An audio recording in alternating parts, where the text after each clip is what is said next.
Assalamualaikum warahmatullahi wabarakatuh.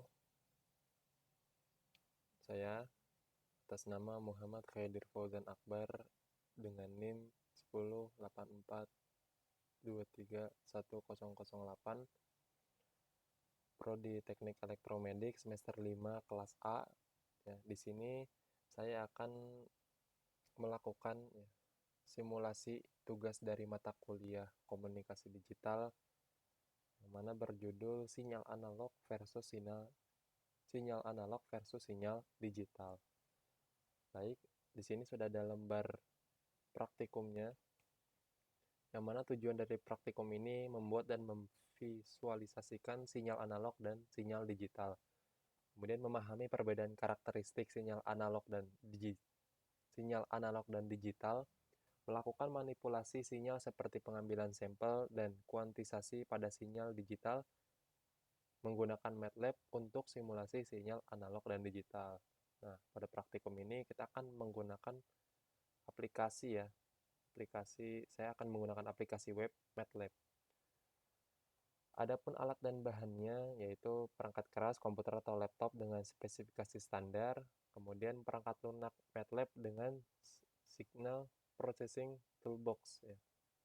Dasar teori yang pertama sinyal analog, kemudian sinyal digital, dan ketiga sampling dan kuantisasi ya. Kemudian prosedur praktikum A. Simulasi sinyal analog. Langkah-langkah ya, buka MATLAB dan buat script baru. Nah, di sini ya saya juga akan membuat tutorial ya bagi teman-teman mungkin yang belum paham ya, baru pertama kali menggunakan MATLAB. Buka MATLAB online ya. Nah, di sini kita klik yang paling atas.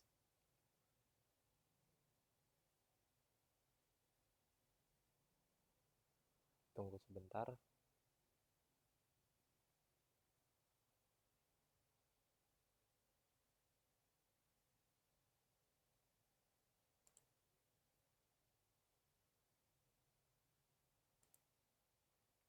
Oke, di sini udah muncul ya.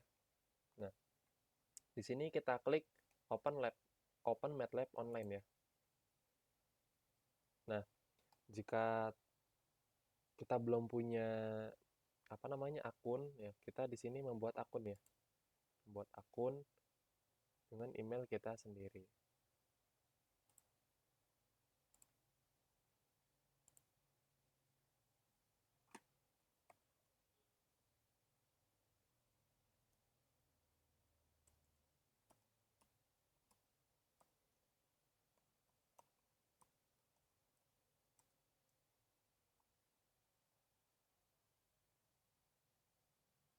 Continue ya.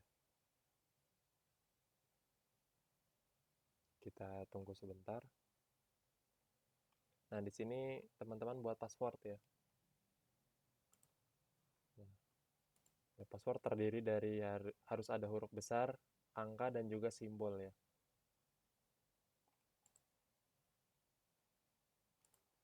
Setelah itu kita next.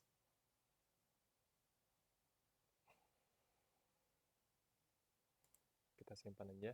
Nah, ini verifikasi email ya, teman-teman buka email ya, dan di situ nanti akan mendapatkan kode verifikasi. Nah, jika sudah dapat kode verifikasi bisa kita tempelkan di sini ya. Lalu kita next. Nah, di sini kita buat nama ya. Untuk daftar Indonesia ini student aja ya. Departemen Biomedical Engineering karena di sini tidak ada elektromedical. Kita sedang kuliah S1 atau D4 berarti student undergraduate. Yes.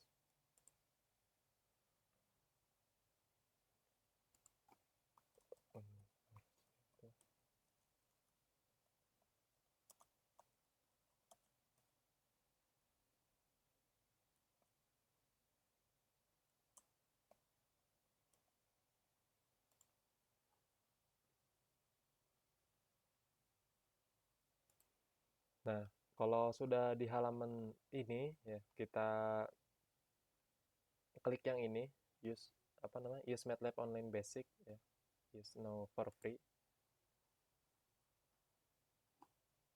Kita tunggu sebentar.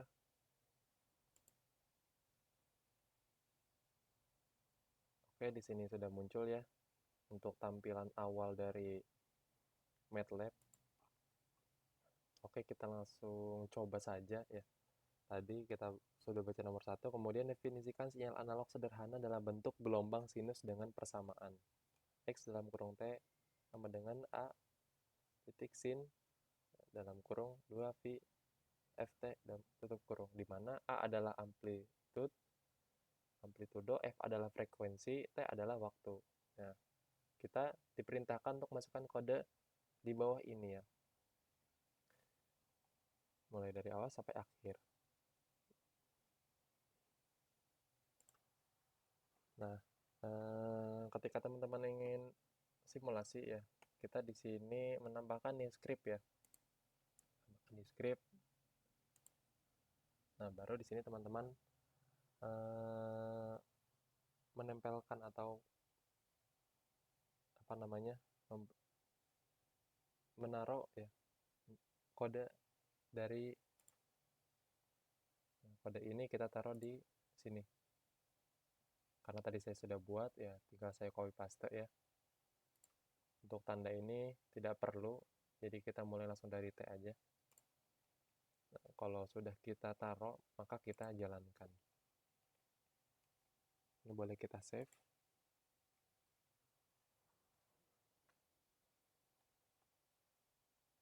Kita tunggu sebentar untuk menampilkan hasil sinyal ya. Nah, di sini sudah tampil ya dari sinyal analog. Di sini kita diberi pertanyaan ya, dari hasil analisa bagaimana bentuk gelombang sinus yang dihasilkan. Di sini kita lihat ya, yang mana gelombang yang muncul berbentuk sinyal analog periodik ya, dengan pola naik turun secara halus dan berulang. Ya, di sini sebanyak 10 kali ya. Karena menggunakan fungsi sin ya, 2 kali pi kali f kali t, sinyal tersebut merupakan gelombang sinus murni ya. Dari plot terlihat bahwa sinyal berosilasi antara plus 5 dan minus 5 sesuai dengan nilai amplitudo A sama dengan 5.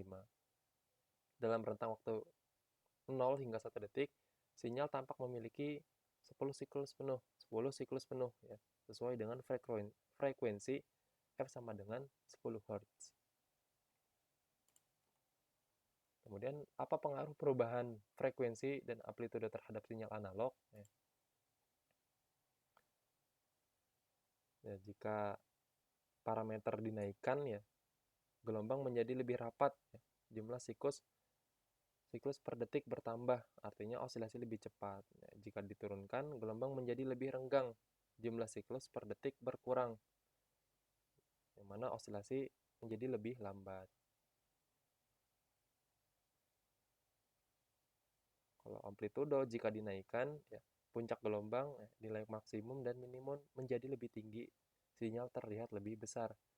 Jika amplitudo diturunkan, puncak gelombang menjadi lebih rendah, sinyal terlihat lebih kecil. Ya, kita lanjut yang B ya, simulasi sinyal digital. Langkah-langkah lakukan sampling pada sinyal analog yang sudah dibuat pada bagian A. Proses sampling dapat dilakukan dengan mendefinisikan interval waktu yang lebih besar, misalnya setiap 0,05 detik.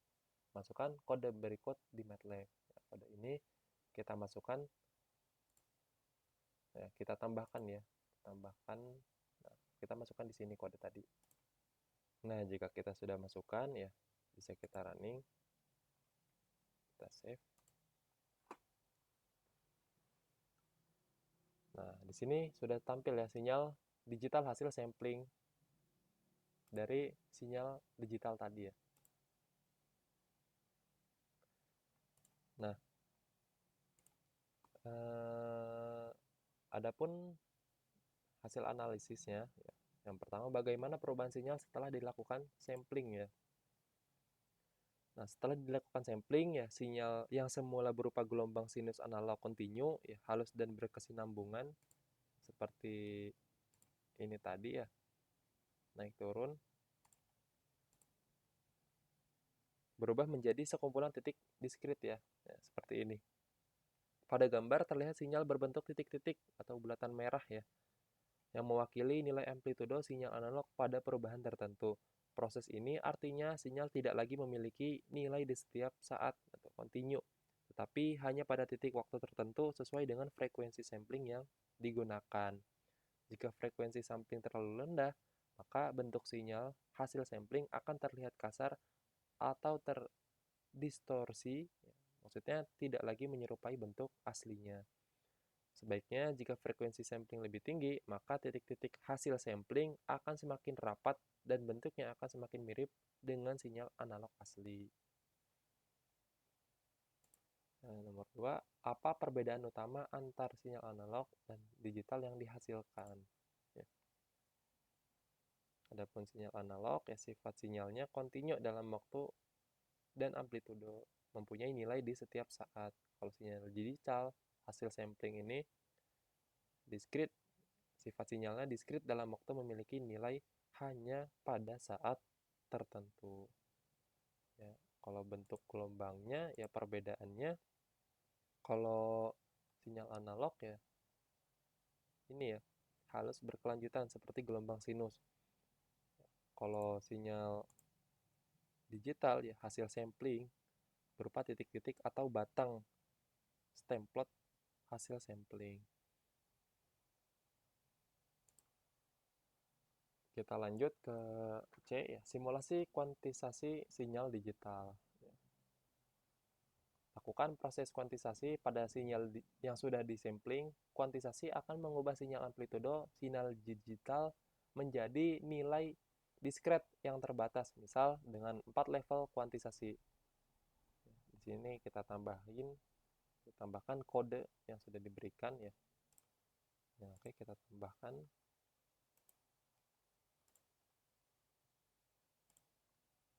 Tempel, karena saya tadi sudah mencoba. Boleh kita run. Kita save. Oke.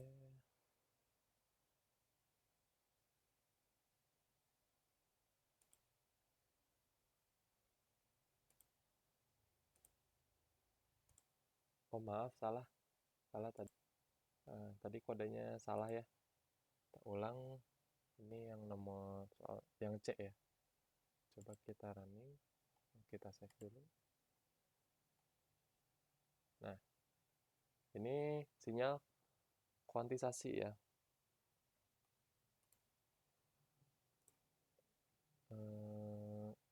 Hasil analisisnya, apa pengaruh kuantisasi terhadap sinyal digital?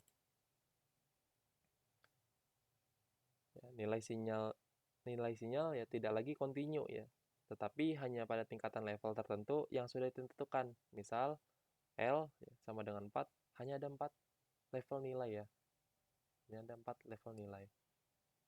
Sinyal akan tampak seperti tangga karena amplitudo hasil pengambilan data sudah dibulatkan ke nilai terdekat. Terjadi kesalahan pembulatan, quantization error, yaitu selisihan antara nilai asli analog dan nilai hasil kuantisasi. Kemudian bagaimana kualitas sinyal setelah diproses kuantisasi dibandingkan dengan sinyal sebelum kuantisasi. Sebelum kuantisasi, sinyal analog atau hasil sampling, sinyal masih memiliki nilai amplitudo yang halus dan kontinu, semakin mirip dengan bentuk sinus asli. Adapun setelah dikuantisasi, sinyal menjadi digital ya, bertingkat. Dan sebagian informasi halus dari sinyal asli hilang akibat pembulatan ke level kuantisasi terdekat. Nah, dampak kualitasnya, ya semakin banyak level kuantisasi, semakin halus hasilnya. Kualitas sinyal digital makin mendekati sinyal asli. Makin sedikit level, makin banyak error. Sinyal tampak lebih kasar dan kualitasnya menurun. Ya, terakhir di sini D, simulasi rekonstruksi sinyal analog dari sinyal digital. Langkah-langkah Satu, rekonstruksi sinyal analog dari sinyal digital yang telah disampling menggunakan interpolasi linear. Proses ini mencoba untuk mengembalikan sinyal asli dari sinyal digital. Nah, kita masukkan kode yang ada di sini. Kita tambahkan, kita running, save. Nah, ini hasil sinyal rekonstruksi sinyal analog dari sinyal digital. Hasil analisisnya, seberapa mirip sinyal hasil rekonstruksi dengan sinyal analog asli, ya. Frekuensi sampling, Fs, menurut teorema sampling and quiz, ya, agar sinyal dapat direkontasi dengan baik, Fs harus minimal 2 kali lipat dari frekuensi tertinggi sinyal. Bila Fs terlalu rendah, terjadi aliasing, ya, dan hasil rekontrasi tidak sesuai dengan bentuk sinyal asli. 2, ya. Apa saja yang mempengaruhi kualitas rekonstruksi sinyal? Ya. Ya, semakin banyak level, resolusi amplitudo semakin tinggi, ya. Yang mana sinyal hasil kuantisasi dan juga hasil rekonstruksi makin akurat. Jika L kecil, banyak informasi hilang, maka hasil rekonstruksi tampak kasar dan patah-patah. Kemudian noise dan error kuantisasi. Error dari proses kuantisasi juga ikut berdampak pada hasil rekonstruksi. Semakin besar error, semakin banyak deviasi dari sinyal aslinya.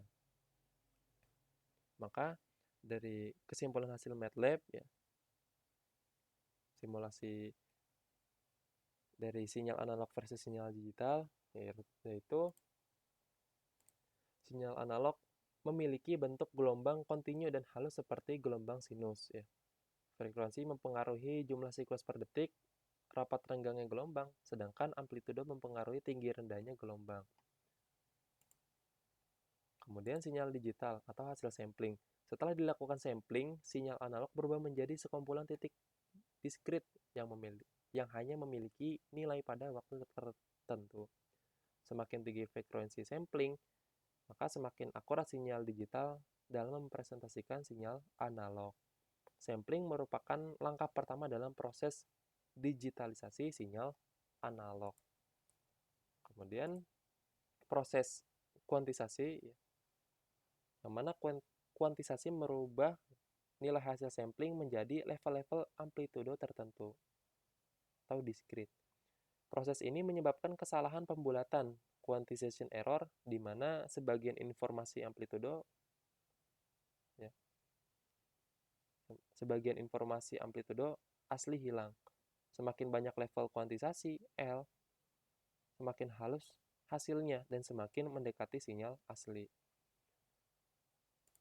Dan yang terakhir, rekonstruksi sinyalnya. Hasil rekonstruksi sinyal tidak sepenuhnya sama dengan sinyal analog awal, namun bisa mendekati bentuk aslinya tergantung kualitas sampling dan kuantisasi. Faktor yang mempengaruhi kuantisasi rekonstruksi, frekuensi sampling harus, ya, lebih besar 2 kali frekuensi tertinggi sinyal sesuai teorema Nyquist. Jumlah level kuantisasi L, metode interpolasi linear, spline, dan PCHIP. Adanya noise dan error kuantisasi. Baik, mungkin itu hasil dari praktikum, ya, hasil simulasi sinyal analog versus sinyal digital, ya. Jika banyak kurangnya, saya minta maaf yang sebesar-besarnya. Wassalamualaikum warahmatullahi wabarakatuh.